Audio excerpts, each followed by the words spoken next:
নমস্কার বন্ধুরা, আজ আবার চলে এসেছি আর একটা নতুন রেসিপি নিয়ে। নিরামিষ দিনে আমাদের বড্ড টেনশন থাকে আজ ঠিক কী বানাবো যাতে বাড়িতে বাচ্চা থেকে বুড়ো সবাই আঙুল চেটে পুটে খায়। তাই সেই কথা মাথায় রেখেই আপনাদের হেল্প করতে আমি হাজির নতুন নতুন রেসিপির আইডিয়া নিয়ে। চলুন তাহলে দেখে নেওয়া যাক আজকের রেসিপিটা। এখানে নিয়ে নিয়েছি 8টা গোটা খোসা ছাড়ানো পটল। এবার এদের গাটা একটু করে ছুরি দিয়ে চিড়ে দেব, যাতে রান্নার সময় মশলার স্বাদটা ভালো করে এদের মধ্যে ঢুকে যায়। অনেকে যদিও এরম পটলগুলোকে একটু একটু খোসা রেখেই কাটে, কিন্তু আমার মেয়ে খুব একটা একদম পছন্দ করে না, তাই আমিও রাখি না। মেয়ের কথা বলতে মনে পড়লো, আমার চ্যানেলে শর্টস ভিডিওতে আপনারা বাচ্চাদের অনেক টিফিন আইডিয়াস পেয়ে যাবেন। ইচ্ছা হলে একবার সেইগুলো দেখে নিতে পারেন। এখানে মশলার বাটিতে নিয়ে নিয়েছি একটা টমেটো, 2টো লঙ্কা আর 1 ইঞ্চি মতো আদা বাটা। তাতে দিয়ে দিলাম 1 চামচ করে হলুদ আর জিরের গুঁড়ো, সাথে 1 চামচ ধনে। আরও দিলাম 1/2 চামচ নুন আর একটু কাশ্মীরি লঙ্কার গুঁড়ো। এবার গ্যাসে কড়াই বসিয়ে তাতে দিয়ে দিলাম রাইস ব্র্যান অয়েল।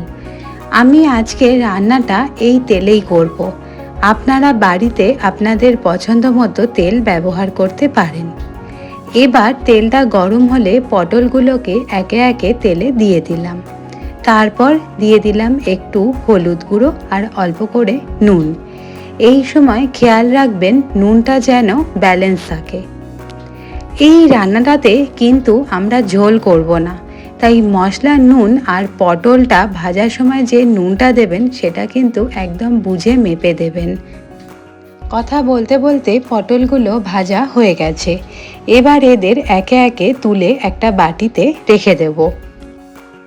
শেষের এই কটা পটল দেখে মনে হলো ভালো রং ধরেনি, আর একটু ভাজাটা হবে, তাই আরও কিছুটা সময় দিয়ে ভেজে এদেরকে তুলে নিলাম। এবার ওই একই তেলে দিয়ে দিলাম কটা তেজপাতা, সাথে দিলাম একটু দারচিনি, কটা এলাচ।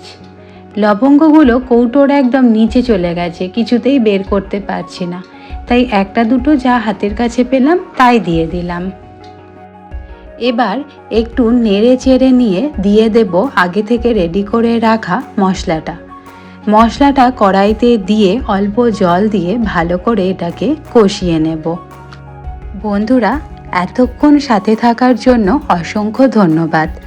যদি আমার রেসিপিটি আপনাদের ভালো লেগে থাকে তাহলে অবশ্যই আমার চ্যানেলটি সাবস্ক্রাইব করে নেবেন, আর ভিডিওটিতে লাইক বা শেয়ার করতে ভুলবেন না কিন্তু।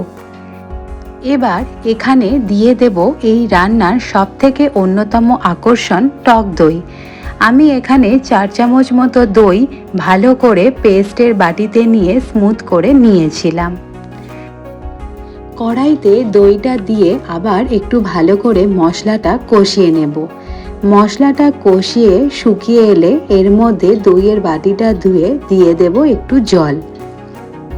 সব কিছুকে আবার একবার নেড়ে চেড়ে ভালো করে মিশিয়ে একটু জাল হতে দেব। ফুটে এলে তার মধ্যে দিয়ে দেব আগে থাকতে ভেজে রাখা পটলগুলো। এবার সব কিছুকে আরও একবার ভালো করে নেড়ে চেড়ে জাল দিয়ে নেব। ব্যাস, রেডি হয়ে গেছে আমাদের আজকের পটলের রেসিপি। নামাবার আগে দিয়ে দিলাম একটু গরম মশলা। আমি এখানে আর কিছু অ্যাড করলাম না, আপনারা যদি ইচ্ছা হয় এখানে একটু ঘিও অ্যাড করে দিতে পারেন। ব্যাস, আর কি, এবার চটপট নামিয়ে নিলাম অন্য একটি সার্ভিং বোলে। দেখতেই পাচ্ছেন বন্ধুরা, রেসিপিটা কি সুন্দর রং নিয়েছে। নিরামিষ দিনে গরম ভাতের সাথে এই রেসিপি কিন্তু একদম জমে যাবে। আমার বাড়িতে এটা কিন্তু সবার খুব ফেভারিট। আপনিও বাড়িতে বানিয়ে দেখতে পারেন। আশা করছি সবাই আঙুল চেটে খাবে। আবার দেখা হবে আরেকটি নতুন রেসিপি নিয়ে। ততক্ষণ পর্যন্ত টাটা, ভালো থাকবেন।